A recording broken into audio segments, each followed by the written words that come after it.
Hello दोस्तों, मेरा नाम है प्रीतेश। तो कैसे हैं आप सब? मैं आशा करता हूँ कि आप सब अच्छे होंगे। आज हम श्रीमद् भगवद गीता का 15वां अध्याय देखेंगे, जिसका नाम है पुरुषोत्तम योग।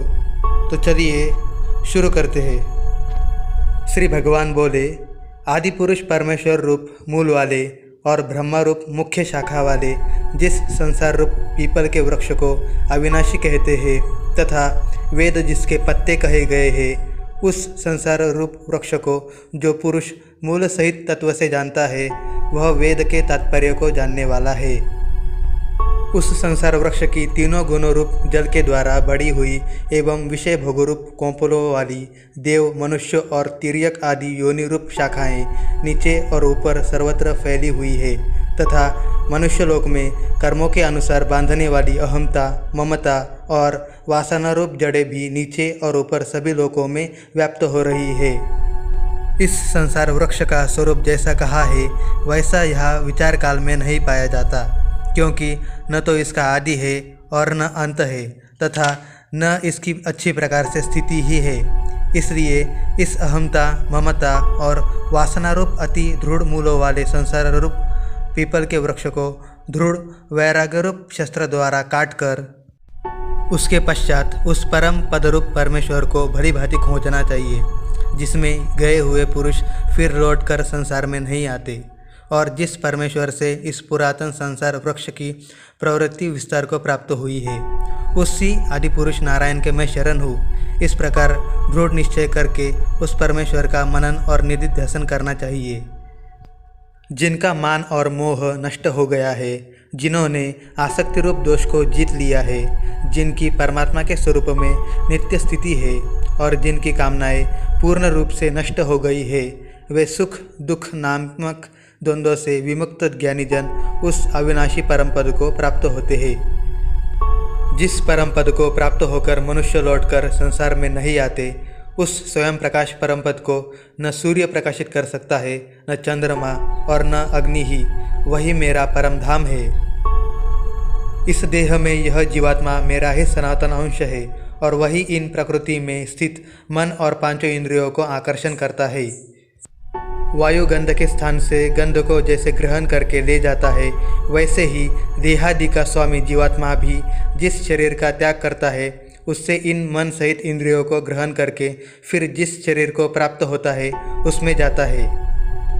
यह जीवात्मा श्रोत्र, चक्षु और त्वचा को तथा रसना, घ्राण और मन को आश्रय करके अर्थात इन सब के सहारे से ही विषयों का सेवन करता है।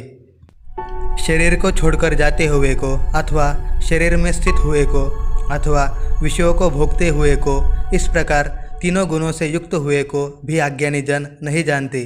केवल ज्ञान रूप नेत्रों वाले विवेकशील ज्ञानी ही तत्व से जानते हैं। यत्न करने वाले योगी जन भी अपने हृदय में स्थित इस आत्मा को तत्व से जानते हैं, किंतु जिन्होंने अपने अंतःकरण को शुद्ध नहीं किया है, ऐसे अज्ञानी जन तो यत्न करते रहने पर भी इस आत्मा को नहीं जानते। सूर्य में स्थित जो तेज संपूर्ण जगत को प्रकाशित करता है तथा जो तेज चंद्रमा में है और जो अग्नि में है, उसको तू मेरा ही तेज जान।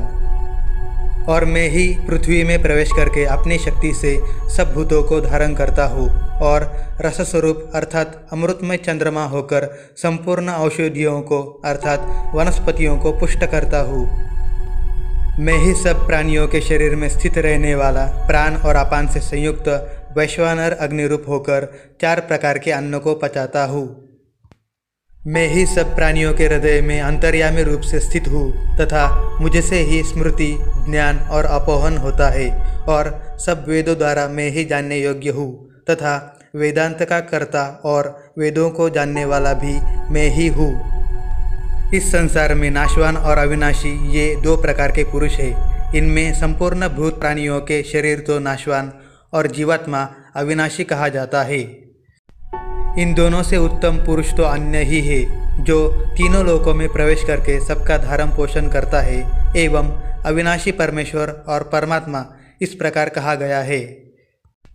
क्योंकि मैं नाशवान जड़वर्ग क्षेत्र से तो सर्वथा अतीत हूँ और अविनाशी जीवात्मा से भी उत्तम हूँ, इसलिए लोक में और वेद में भी पुरुषोत्तम नाम से प्रसिद्ध हूँ।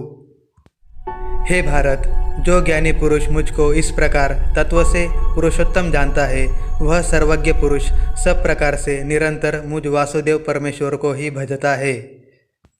हे निष्पाप अर्जुन, इस प्रकार यह अति रहस्ययुक्त गोपनीय शास्त्र मेरे द्वारा कहा गया। इसको तत्व से जानकर मनुष्य ज्ञानवान और कृतार्थ हो जाता है। इस प्रकार श्रीमद् भगवद गीता का 15वां अध्याय, जिसका नाम है पुरुषोत्तम योग, समाप्त हुआ। आपको यह वीडियो कैसे लगी मुझे कमेंट करके ज़रूर बताएं। और अगर आप इस चैनल पर नए आए हैं तो इसे सब्सक्राइब करना ना भूलें। तो मिलते हैं अगली वीडियो में। जय श्री कृष्णा।